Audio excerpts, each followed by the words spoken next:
Evening. Thank you so much for joining us. My name is Meg Gray, and I'm the head of reference here at Bangor Public Library. The library is in the traditional homeland, past and present, of the Penobscot tribe. The Bangor Public Library recognizes and respects the sovereignty of the Penobscot Nation and coordinates programming about the history, people, government, and culture of the Penobscot with the proper tribal authorities. Tonight's program, Placing the Holocaust, How Digital Mapping Can Help Us Understand the Significance of Holocaust Places, is part of a series of programs presented in conjunction with the Americans of the Holocaust exhibition. As you may know, Bangor Public Library is one of 50 libraries selected by the United States Holocaust Memorial Museum and the American Library Association to host the Americans of the Holocaust traveling exhibit. It's currently on view in the Minsky Lecture Hall here at Bangor Public Library until the 15th of January, and it examines the motives, pressures, and fears that shaped Americans' responses to Nazism, war, and genocide from 1933 to 1945. Americans in the Holocaust explores four main questions. What did Americans know? Did Americans help Jewish refugees? Why did Americans go to war? And how did Americans respond to the Holocaust? We hope that the exhibit and our lecture tonight provokes new questions and opportunities to reflect upon these questions, both in regard to the history and our roles and responsibilities today. Questions like, what is the relationship between knowledge and action? How do we balance humanitarian concerns with political realities? And what are the pressures and motivations that influence individual behavior? On behalf of myself and the staff here at Bangor Public Library, I want to thank you for joining us and asking the tough questions about America's role in this history and our roles as citizens of the world today. After the program, we hope that you will continue to engage with the history, come visit the exhibition, and as always, read more books. We're proud to bring this exhibit to the Bangor community, and we look forward to the conversations it will spark. So we are thrilled to have Dr. Ann Kelly Knowles here this evening. Dr. Knowles is the McBride Professor of History and Graduate Coordinator at UMaine and co-founder of the Holocaust Geographies Collaborative. Thank you for being here, Ann. Oh, it's my pleasure, Meg. Thank you all for coming. This is a time of year when one doesn't expect many people to come to an academic lecture. So I want to thank you all personally. I have about, I hope, 35 minutes of material to share with you, a lot of it highly visual. And if you have questions, I hope that you can make a little note, save your questions or comments for the end, and then I will be very interested to hear what you think and whatever questions you may have. I came to the University of Maine from Middlebury College in 2015. Coming here was not quite, but almost the first time that I have been able to teach and do research with graduate students. I've spent most of my career before coming here working with undergraduates. So it's been an exciting change for me at this stage of my career. One of the first things I was able to do was to found the Digital and Spatial History Lab at the University of Maine in the History Department. We are small, but we are mighty. We have a wonderful collaborative spirit going with faculty and students working together as peers and learning from each other.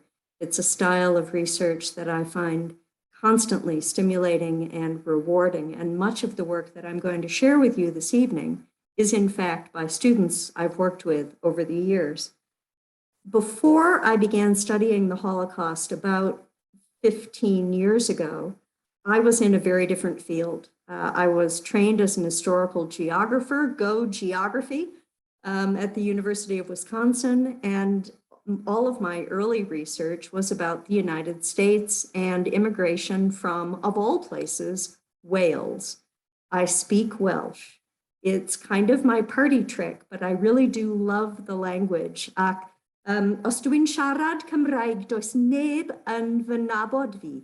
Rwy'n swnio'n hollol wahanol. Of course, I just said, if I speak Welsh, no one knows a word that I'm saying. I wish now that I had learned Russian or Polish or Yiddish or even German much better. It would be so useful to me now. But what I learned studying Welsh in a strange way, and studying Welsh immigrants, in a strange way, stays with me even in my study of the Holocaust. There's no comparison of suffering whatsoever. The similarity is that studying the Welsh and living and teaching in Wales, in a country where the native language was the minority language, I had my first encounters with people who felt like a beleaguered minority who were becoming my people. I was raised as a white, upper middle class Presbyterian in Kalamazoo, Michigan, and talking with students who were angry, who felt they had to fight for their people, for their rights in their own country, was a real eye-opening experience for me. Again, I'm not equating the Welsh with Jews in Europe and Eastern Europe especially, but thank goodness that sort of awakened a social consciousness in me that then made studying the Holocaust feel really urgent and important. I co-founded the Holocaust Geographies Collaborative in 2008 when a group of geographers and historians, cartographers, map makers, and others were invited to spend a couple weeks together at the Holocaust Museum in Washington, D.C. And we just really hit it off. We had a kind of unexpected dynamic chemistry. We decided there and then that we were all interested in the places of the Holocaust. We saw the Holocaust as a profoundly spatial event. What do I mean by that?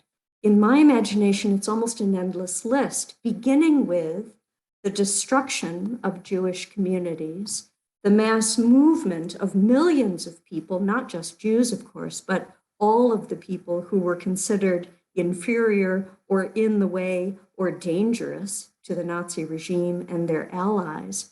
So if you can just imagine for a moment a map of Europe scrambled with these movements and erasures, that's how I see the Holocaust. So one of the first things I wanted to do as a geographer was to document places that were important for the war and were damaged during the war, and how that effect on places themselves affected the people who lived there.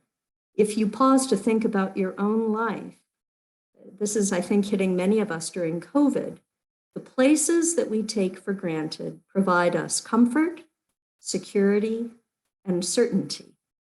Those are the very qualities of life that were undermined, violently changed, overthrown, or destroyed during the Holocaust.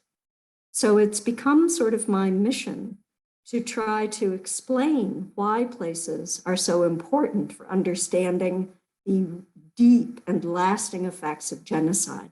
Of course, it affects individuals. Of course, it affects families, but it also affects places. It affects what memories survive or are destroyed in the landscape. And that gets to national memory and the nationalism that we're seeing rise up in various parts of Europe today. It's a big and complex subject that the Holocaust Geographies Collaborative is trying to begin to do justice in exploring. What do I mean specifically by placing the Holocaust? Well, to map the Holocaust for me is not just about mapping locations, which usually means cities, towns, perhaps national boundaries, the names of regions, and so on. The places that really interest me are the places where people live: the street, the synagogue, the field where children play, the school where Ukrainian Catholics, Ukrainian Orthodox, and Polish Catholics and Jewish Hebrew school kids spent the afternoon together. I'm interested in the places of everyday life. I'm also interested in how places were seen strategically. And I'm trying to imagine lifting up to the eagle eye view or the airplane view of Nazi planners operating from Berlin, how did they see places? They saw places as nests of opposition, as cultural capitals that rightfully belonged to them. For example, Krakow, which had some of the most beautiful late medieval architecture in Poland, was claimed by the Germans as the new capital of the Reich in Poland, or former Poland, because they recognized themselves in the landscape. Other places that they disregarded as being too Polish or too Jewish, they often just bombed and obliterated. You see how social and cultural values and ambitions are carried out through the places that we inhabit, in peace and in wartime. So the Holocaust offers quite an extreme example of how places matter in human history. I'd now like to go to my slides and begin to contextualize this a little bit. First, I'd like to show you some historical maps. Now, I've talked a lot about places and what they mean to people so far in everyday life, but maps are also very important for research, for historical research on the Holocaust, because they record, excuse me, they record so many important places. So I will begin my show.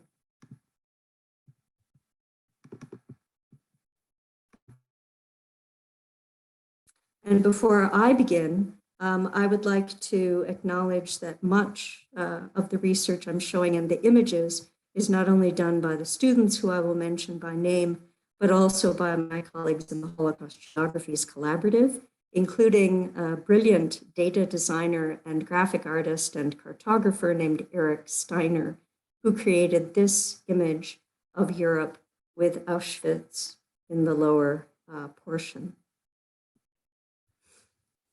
So I said that maps provide important historical information for studying the Holocaust. Some of those maps have been made by historians. This is one that's in the best-selling student atlas of the Holocaust, which is used across the country and in fact across the English-speaking world. And it shows one of the key moments in the invasion of the Soviet Union when the Germans attacked in June of 1941 and quickly overwhelmed, at the top of the map, overwhelmed the Baltic states, Lithuania, Latvia, and Estonia, pushed equally quickly through what they called Belarusia, Ukraine, and so on, until they were stopped by Soviet forces and held there and planned their next attack, trying to get all the way to Moscow. This is a kind of map that makes a visual argument about history, to which I will return. Here's another kind of map from one of the few but important Holocaust atlases that have been published to date. This is one of the typical maps from the Holocaust Museum's atlas. This was published in 1996, showing ghettos in occupied Eastern Europe. I'm going to show you a different map of ghettos closer to the end of my talk. But this map really picks out the largest ghetto towns, many of them major cities like Białystok and Minsk and Lvov and others, Riga and so on. Maps like this, created by historians with a little bit of consultation from geographers, but not very much, are meant to highlight what are considered the most important places in the Holocaust. But if you bear in mind what I said earlier about the everyday places of the Holocaust, you'll see why I think this map is quite inadequate. Another kind of truly historical map that is a map out of the archives that can be used in research is like this, a physical map. A map of mountains, of high and low-lying land. This by the wonderful World War II era graphic designer and cartographer Richard Eads Harrison. Harrison was the top cartographer for Fortune magazine during World War II. He began making maps in the late 1930s for them And boy, they are works of art. He was a graphical genius. That's another whole lecture, however. Here, I just want to make the point that a map like this that shows the physical regions and features of Europe can help us understand some basic things about the war and the Holocaust. I mentioned that with the invasion in June of 1941, the Germans advanced so rapidly across the Baltics, Belarus, and into Ukraine. And this map helps us begin to understand why that was so, because these are the great flatlands, agricultural land with very few impediments except some marshes that were almost made for Panzer tanks right the way across. And of course, those are small countries under almost no military to speak of, who could not begin to mount a reasonable defense. Another kind of map for research, transportation, a very important factor in World War II and in the Holocaust, not only because of trains, but infamous for their transports, of course, but for distances. Distance during wartime and for individuals caught up in the Holocaust became a physical thing, terribly important if you were 1 kilometer from home or 10 kilometers from home when something terrible happened. This is a map. I'm now showing several maps from the map collection in the Pusey Library at Harvard. And this one has distances between towns on highways as they existed in around 1930, not too much different from wartime. Here's a more abstract map. This is air connections on Lufthansa just before the war in 1938. It shows the centrality of Berlin, distance as a matter of time. This is the way many of us think about time today. When someone asks me, where is Belfast in relation to Orono? I live in Belfast much of the time. I say, oh, it's about an hour away. Well, of course, that's part of the strategic thinking that wartime leaders would use, as well as pilots and people organizing air travel. This is also just a sort of moment before the war when getting on an airplane was still possible. A map of Budapest. This is now a kind of historical map that can begin to bring us closer to people's individual lives. A couple of my colleagues in the Holocaust Geographies Collaborative, Tim Cole and Alberto Giordano, have spent a lot of time studying the large Jewish community in Budapest. And they created a series of maps using this street plan as a base map. This is also from 1938, tracing in digital mode, tracing all of these streets and parks and bridges and so on, and then bringing information about where Jews lived in the city to place Jewish families along these streets, address by address, so that they could begin to understand the density of population, where were Jews concentrated, where were they then later forced to move, and so on. This map, in other words, was the beginning of a geographical study of Jewish life and later the ghetto in Budapest. And lastly, this map gives me a moment to say something else about what historical maps can tell us about the Holocaust. This is an English translation of one of the many maps that German scholars made in the 1920s, but particularly the 1930s, about languages spoken across Central and Eastern Europe. German racists and patriots were very, very interested in where people they thought were German in their spirit, in their blood, because they spoke German, lived. If you spoke German to someone working for eventually Hitler or Himmler, trying to organize a greater German Reich, the presence of German speakers provided a justification for expanding the boundaries of the Reich further and further east. Here, the sort of cross-hatched green color, as in East Prussia, is German speakers, and the other colors here's dominant Polish speakers, but there are little outlying areas of German speakers scattered throughout here. This is part of a German academic effort to justify colonialism, imperialism, and eventually mass murder, to take over property, take over territory that they believed belonged to them and their people. Now, some people might not call this aerial photo taken from a US bomber not a map. They wouldn't call it a map, but I would, because to me, a map is basically any graphic representation of geographical facts or beliefs. In this case, facts. This map, this copy of the photograph taken from the Holocaust Museum in Washington, has been marked up with information by people in the Defense Department to identify certain features on the ground. Auschwitz, this is Birkenau, which was the large, mostly newly constructed part of the enormous Auschwitz camp, built to contain tens of thousands of prisoners, and most infamous, of course, for its multiple gas chambers. Auschwitz and Birkenau and Monowitz, the three parts of the bigger camp, were famously not bombed during the war, which is the one point I have to make directly in relation to the theme that Meg explained at the beginning about American awareness of the Holocaust.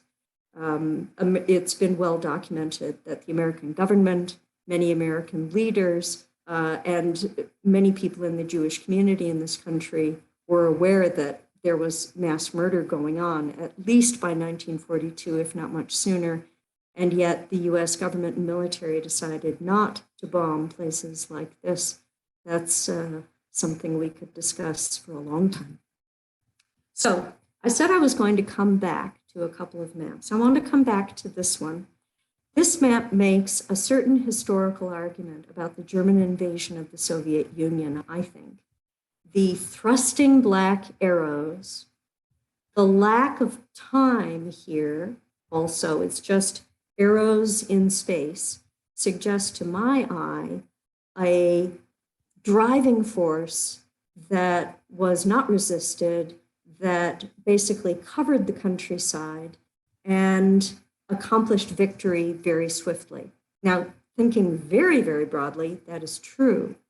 But if we come back to the theme I suggested, that places matter, another way to think about that is where you were at what point in time could be crucial to what you experienced and whether you survived.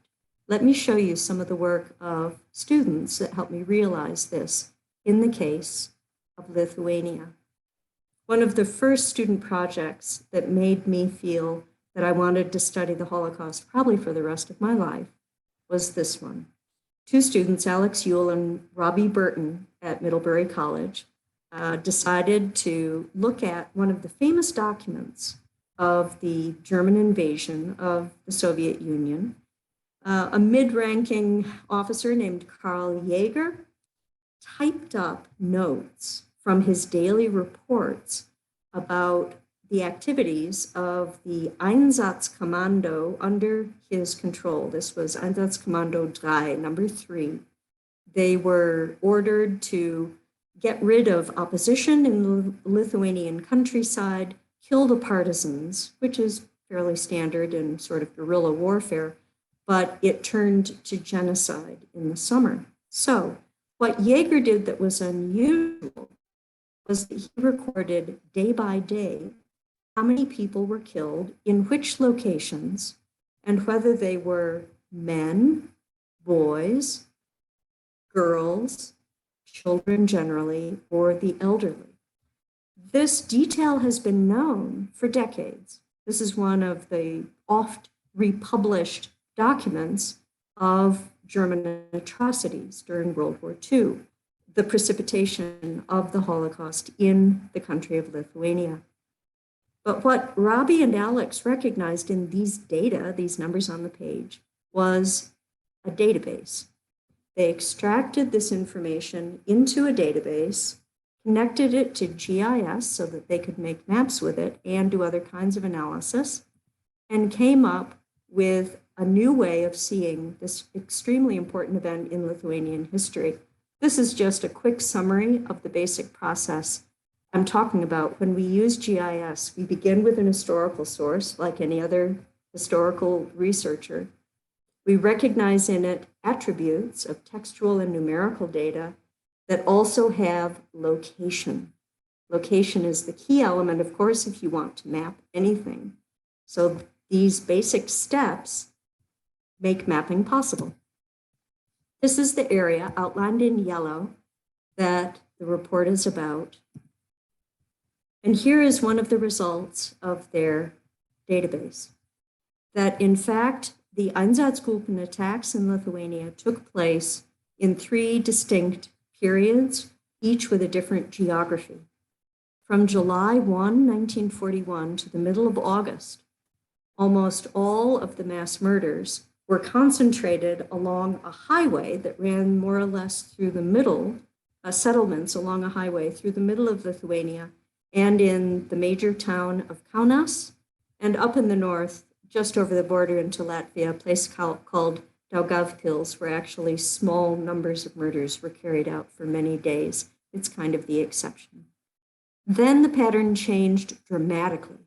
From August 15 to September 9, the middle panel here, almost every part of Lithuania was subject to attacks. This is the part of the Holocaust called the Holocaust by bullets now by many historians, because of the work by a French scholar, Father Patrick Desbois, that people were taken out of their homes, gathered up often quite roughly, quickly, and either killed in a field or taken to a forest and shot. And then in the final stage, September 10 to November 30, the pattern changed yet again. This time, this was sort of the cleanup operation, when the German killers focused on the major cities of Kaunas and Vilnius. And there were the 2 largest ghettos in Lithuania, and people were brought there from all around the countryside, some put to forced labor and then killed, and so on. There's a great deal more I could tell you about this story. I see I'm already running over time. I've learned too much about the Holocaust. It's hard to be brief. But the point of this example, which can also be illustrated this way, these are exactly the same data but laid out in time, is that there were many more spatial and temporal dynamics to this story than that first general map suggests. Here we see the peak of killing in the terms of numbers of people killed in that second period, with a sort of skyscraper of numbers rising up in mid-late August. And this is the graphic that ended up meaning the most to me and many other people who have seen this work. Here, gender is represented by color. So the killing begins focused on men and boys, 14, 15 years old and older. And then in that same middle period, mid-late August, it turns to genocide when more and more women and children are being killed. Effectively, everyone is being killed. Each of these lines here relates to a place, so you can use this to a sort of abacus, I guess, of the Holocaust, to see when the killers attacked a certain place. And there are many weeks between them, so different stories to tell in almost every case. I'm going to move on to a different kind of visualization, a little bit of animation. Using animation can help one see patterns. And there were 2 other students here, Dan Miller and Nathan Arnosti, who wanted to study how visualization could reveal the dynamics of deportation, one of the big events, of course, in ripping people from their homes, sending them to ghettos, to camps, sometimes to killing centers as well, depending on the period and so on. So we've known for a long time that there were shifting patterns in this, but no one had ever studied it extensively. Dan and Nathan found a source that had an enormous appendix in the back in German. Dan was a German major, so he was able to cope with this. and he pulled out all of the information about 780 deportations and made it into a database, and then generated the animation that I'm going to show you. It starts in October 1941. Here, this is people being taken out of Germany on trains to destinations in the east. It begins at Łódź in Poland, and then it shifts into the already conquered eastern territories of, including Riga and Kovno and Minsk further east. The pauses in the winter sometimes, or when operations generally slowed down, then Theresienstadt activates. Theresienstadt, the big fortress ghetto near Prague in Czechoslovakia at the time. What this animation is showing is that there were different destinations at different periods, and that different parts of Germany were the targets of removing Jews, and that different numbers of people were being transported at different times as well. Again, a complexity and range of different kinds of actions and experiences for people. It would be very different if you were on a transport with many of your neighbors and all of your family being sent to Theresienstadt, where people often lived in apartments, crowded, but something resembling urban life, rather than being sent up into northern Estonia, where you labored in a terrible mine or exposed to the winds in a peat farm. Then the pattern shifts again dramatically as deportations focus on Auschwitz out of Germany. And this continues up to 1945. I'm going to move, however, to the summary graphic. So an animation gives one a sense of spatial dynamics in time, but it can also be really helpful to summarize them. So here is the first wave focused on the Polish city of Łódź, which was a sort of model Polish ghetto, early, big, and it was also the longest lived ghetto. It existed with people in it often doing labor, forced labor, for I think over 3 years. This is the second wave from November 41 to February 42, with that focus to the northeast, including into Riga. Then it becomes more scattered, but the big story here really is the emergence of the Lublin District, another major Polish city in central Poland, now part of the general government, as the Germans called it. Lublin, they thought for a while, might be a sort of Jewish reservation, modeled on the American Indian reservations of the 19th century. And then the pattern shifts again. This is sort of where I cut off, with a focus on pulling smaller numbers of people into Theresienstadt to be concentrated there, and then sent in large transports to Auschwitz. I think I would like to shift now to a different kind of mapping and different kinds of places, more on the personal scale. One of the things that has intrigued me ever since I began this work was trying to find ways to represent experience. This was one of the first maps that really began to do that by two other students, Chester Harvey and Stephanie Ellis. This again was back at Middlebury.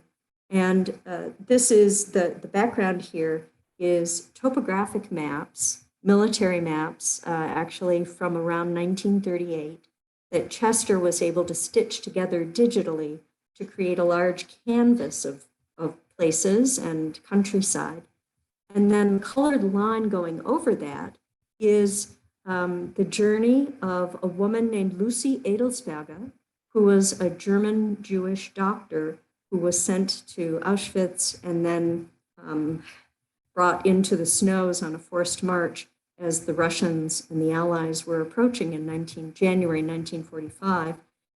Stephanie used color to indicate the writing, the expression of emotion in Lucy Adelsberger's diary. So as she first leaves the gates of Auschwitz, she actually feels a moment of liberation. The moon is beautiful on the snow. She writes about the crisp air and the feeling of at last being outside of the camp. but then she goes through more and more difficulties over several days, and the color becomes darker. Excerpts from her diary along the bottom bring her content into the map, and they also used shading to indicate the difference between day and night. So here she leaves the camp, it's entering nighttime. I think I'll skip over Pippa Stanley. This is a very different graphic approach that fascinates me, but I know I'm pressing you for time. I want to get to another kind of personal experience map that combines testimony, survivor testimony from the Holocaust, with some very sophisticated GIS analysis.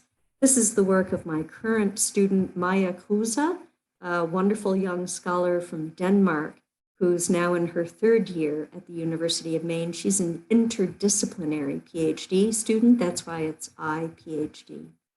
Maya became very interested in experiences of hiding and how they're documented in many Holocaust interviews and other sources. Here, the map that I'm showing is her sort of base map of a region in south central Poland that some famous scholars, including Christopher Browning, have studied intensively.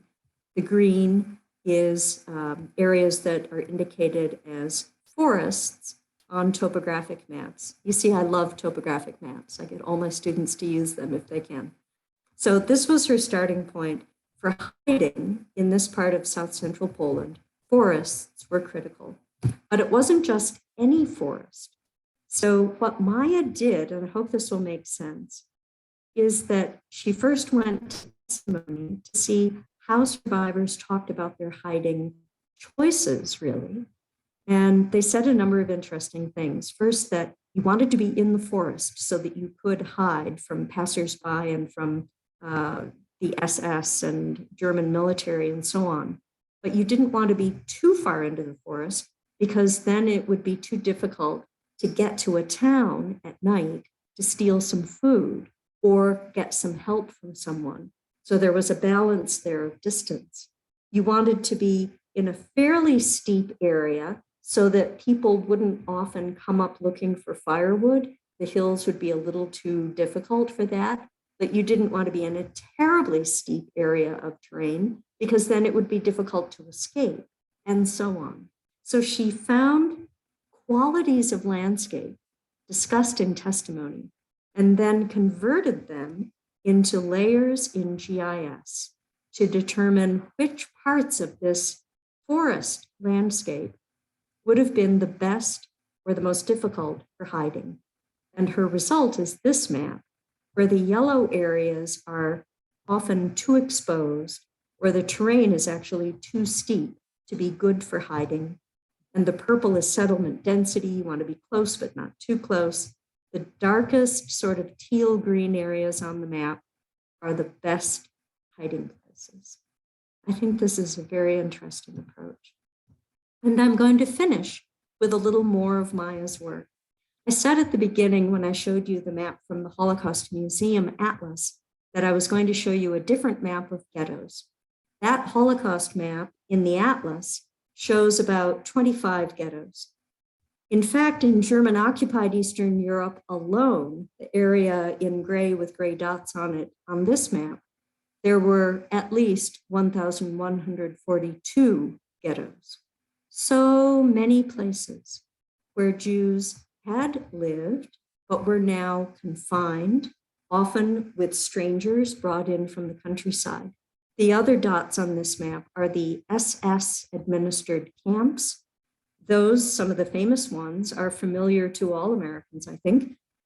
Auschwitz, you've probably heard of Buchenwald, Bergen-Belsen, and some others, perhaps Mauthausen or Dachau.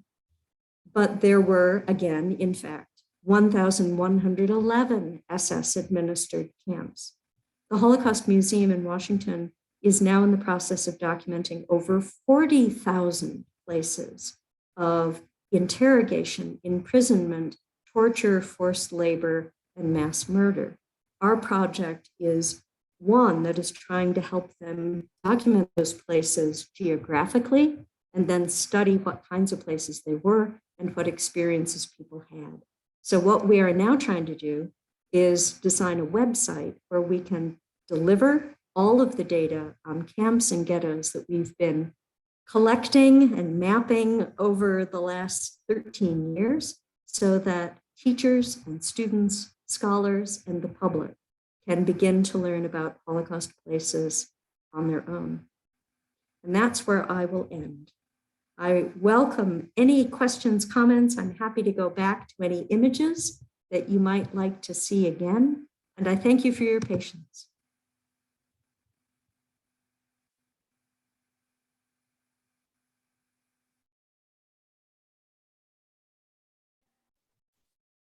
That last map showed far more in number of places than I ever expected.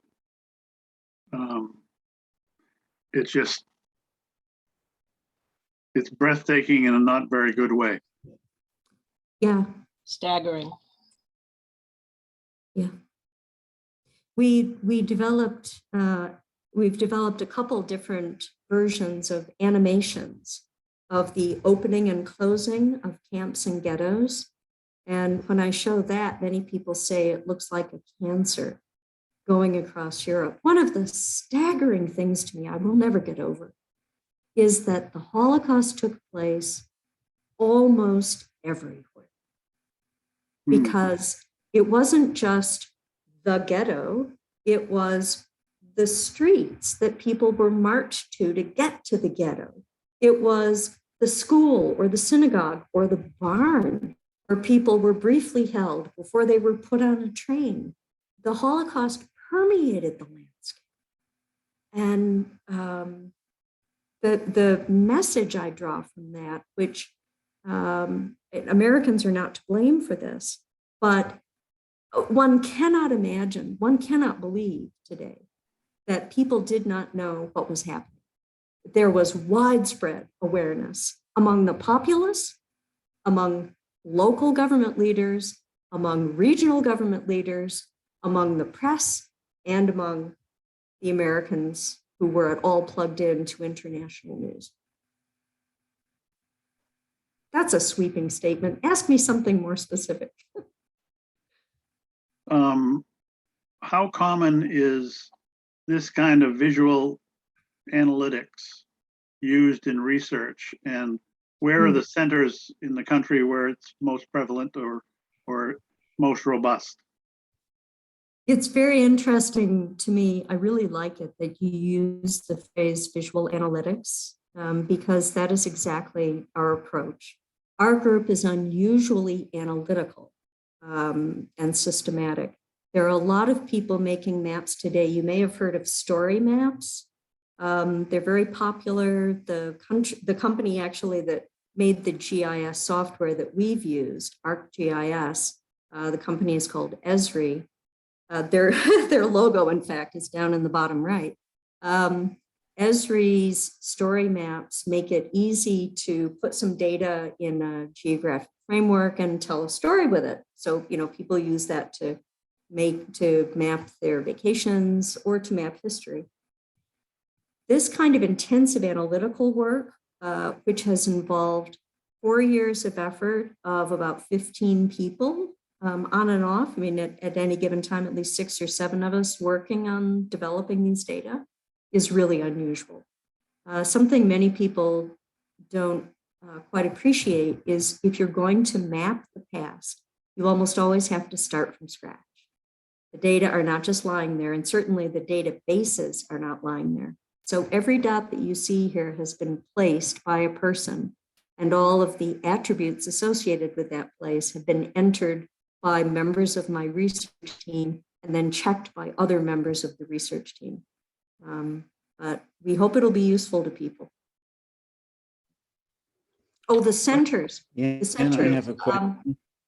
I should just say that the centers for this kind of analytical use of GIS are almost always in geography departments like University of California, Santa Barbara, but there are also some dynamic, really excellent digital humanities centers like the University of Nebraska.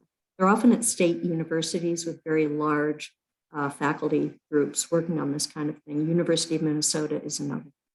Was that Michael asking a question? Or Mr. Curry? It's Alan Curry here.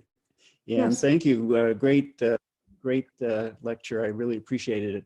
And I want to bring to attention the exhibit at the Bangor Public Library, which I think is really definitely worth seeing. It's wonderful.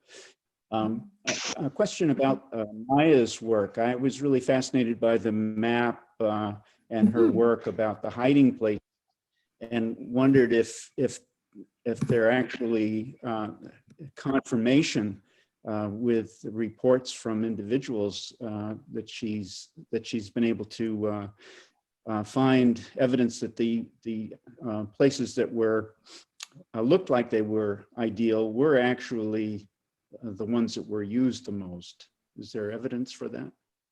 Yes, she's included a little bit, I should say, a little evidence. She's included that along the side here. And I think one of the interesting examples is this one that the cursor is flying around from David Sally. At night, some men were sent to an adjoining village, Ratkovitska, which is right here in kind of the middle of the map, to get some food.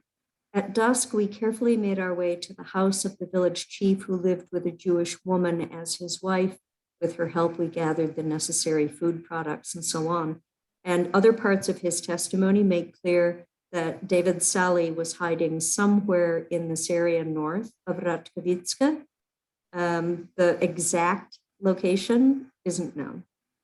It will be difficult to prove this in any precise way, but I think what the potential Maya sees, and I certainly do, is to do similar modeling in other countries or regions. I would like to start with part of Lithuania and compare the relative availability of hiding places in southern Poland to a place like Lithuania, where hiding was so much more difficult. We know that, but a model would really drive it home and bring out more nuance.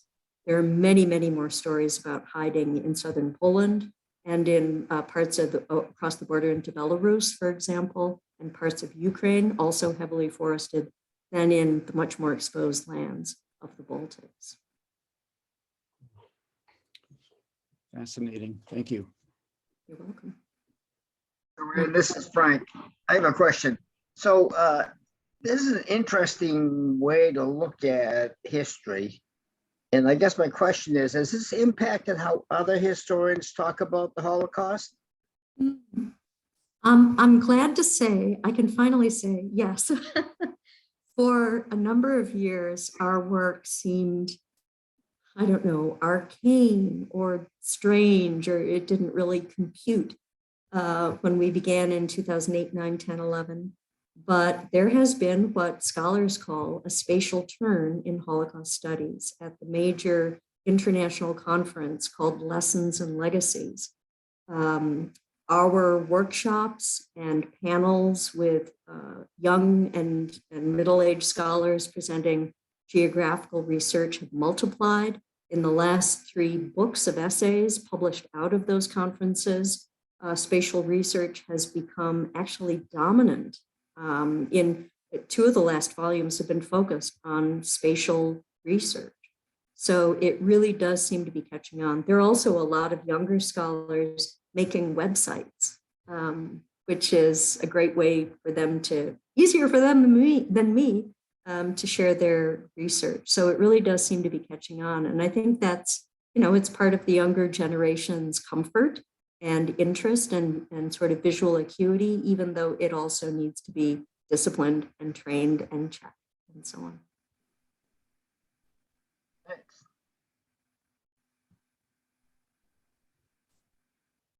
I have a question. Have you presented your information to survivors? I'm just wondering, has that happened at all? A couple of times. The first time was at the Holocaust Museum in DC. In 2008, I had the great good fortune of taking a class of Middlebury students to the museum to present their work, including some of what I showed you here. And there was a woman, I'm embarrassed to say I don't remember her name, but a survivor who had given a lot of testimony to their archive, who was there. And I'm not sure that she was very impressed because it may have been also, who knows, a generational gap, a considerable gap between us, but she thought it was very abstract, as did some scholars at the museum at that time as well.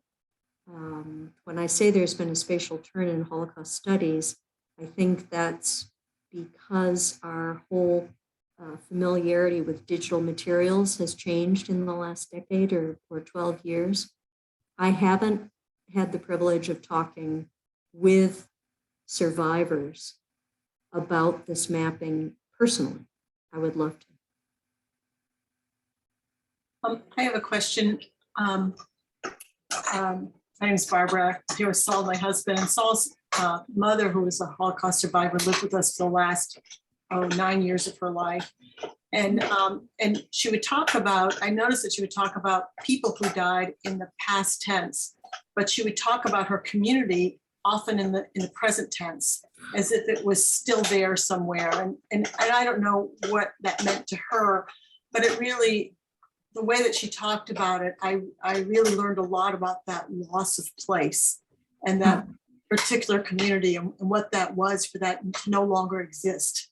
I mean, physically it's there, but it's no longer the Jewish community that it was and will never be.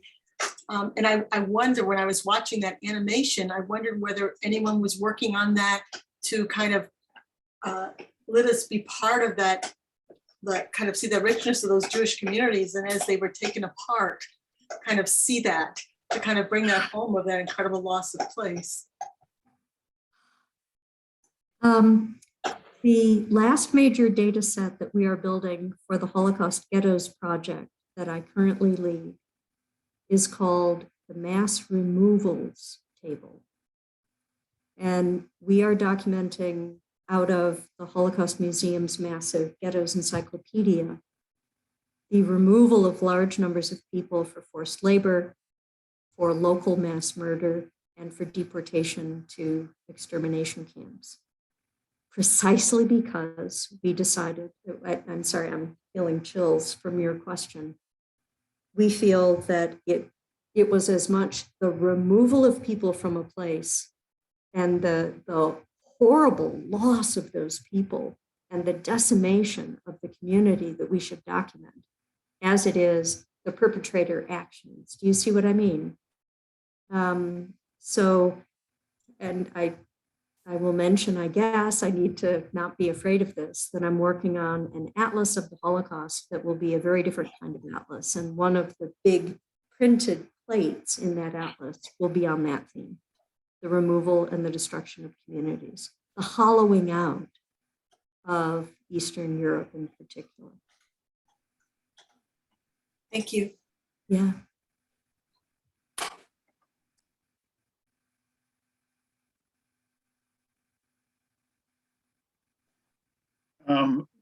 This is being recorded. When will it be available for people to go somewhere and view it? Probably next week sometime before the holiday. Will it be on the library website? It will actually live on our YouTube site, but I'll post links from the Americans in the Holocaust webpage so that people can access it more readily. Yeah. Good, thank you. Any other questions? Shelley, you had your hand up for a while. Yeah, I have a comment, not a question. First of all, thank you so much for doing this. I had no idea what your talk was going to be on. I didn't know anything about geography, spatial studies, the Holocaust. I've never understood how that all fit together. So this is amazing. And what's really striking to me is that even though this is abstract, this is very different from people's personal accounts or looking at pictures of people being shot or looking at a movie or whatever. This is very different, and yet it was still very powerful. It presents very, very powerful images. And I sat there, and I'm sure other people on this call who have any connection with the Holocaust or have any connection with these cities and towns, I was just looking at the map and looking at this, I was reacting. The map of Radom in Poland, that's where my family is from. And thank goodness, much of my family left there to escape the Tsar's attacks in the early 1900s, to the pogroms, and they escaped. But the ones who didn't leave, the ones who stayed, were of course destroyed by the Nazis.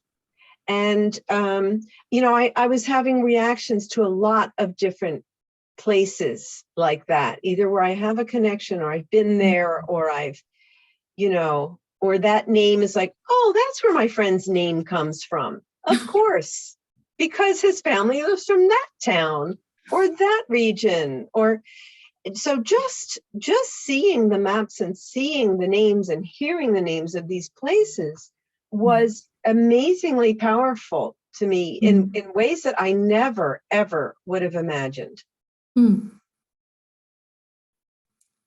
Certainly seeing, well, thank you.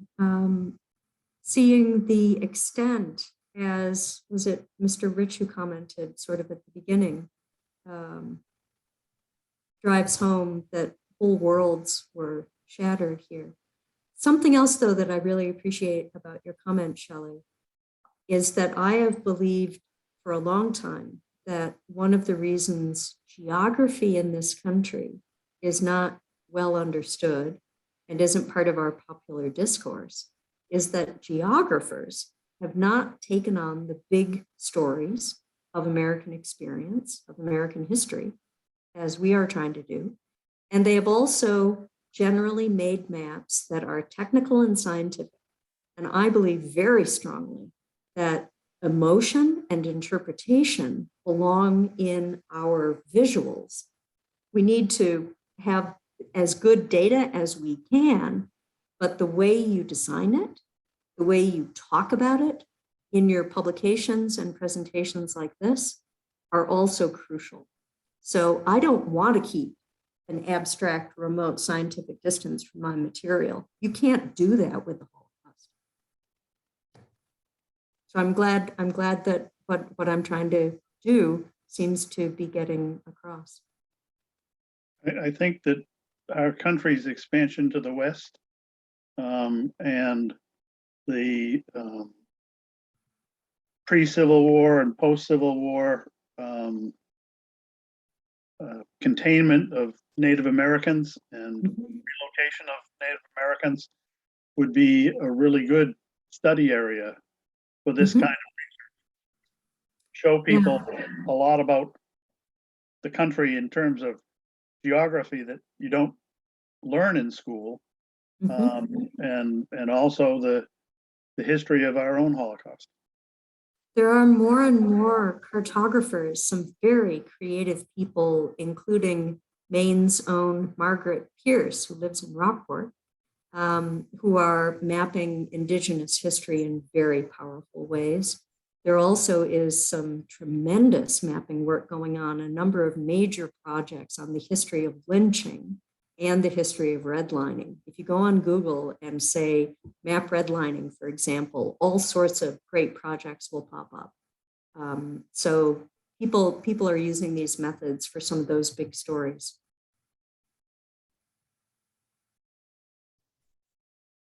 Are there any other questions from the group? Last call. Michael, you had a question. Michael Alpert was one of the first people I met when I came to Maine, so that's why I'm calling him by name. Well, I was going to ask what you are working on now, but you answered the question. So before I asked it, I just want to say thank you. This overview of your work has been tremendously helpful. I think everyone here has learned about the Holocaust in a way that they didn't know before. You know, that this methodology this approach is really very intimate. It's much more intimate than the older maps by far, because it's actually about human behavior. It's Yes. about what we do. It's not just about where things are. So thank you. You're very welcome. The one thing I didn't mention, Michael and everyone, is that the website my group is working on now and trying to get funding for will not only have all the mapping that I've suggested and Maya's wonderful map of camps and ghettos, but we're going to connect those places to testimony. And I think I found a colleague who will enable us to do that to something like 4,000 interviews with survivors from the Shoah Foundation collection and the Holocaust Museum's oral history collection. So that's going to be, talk about intimate, getting people's stories in relation to the patterns of what the Germans were doing, I think is going to be a whole new revelation. Well, I think folks must want their dinner, or if you've had your dinner, you need your dessert. Shall we thank everyone, Meg? I'm so pleased that you all came Yes. again. Thank you all for coming and for your thoughtful questions. I do also want to recommend the book, Anne, that you were a co-author on. Is it called Holocaust Geographies? Almost. Geographies of the Holocaust. Geographies of the Holocaust, which is wonderful. You can get it from your local library, or we can get it for you via MaineCat, but it has some really compelling maps in there if you're curious. So I recommend that. Again, thank you so much for joining us this evening. I hope that you all have the opportunity to come to the library before January 15th to see the exhibit. We do have one more public program on Monday, January 10th. It's going to be in person, but it will also be recorded and available on our YouTube site after it takes about a week for them to finish the production. And Erica Nadelhoff will be presenting that lecture. So, Anne, thank you so much. A virtual round of applause. And I wish you all a wonderful evening and a safe and happy new year. Take care. Happy holidays.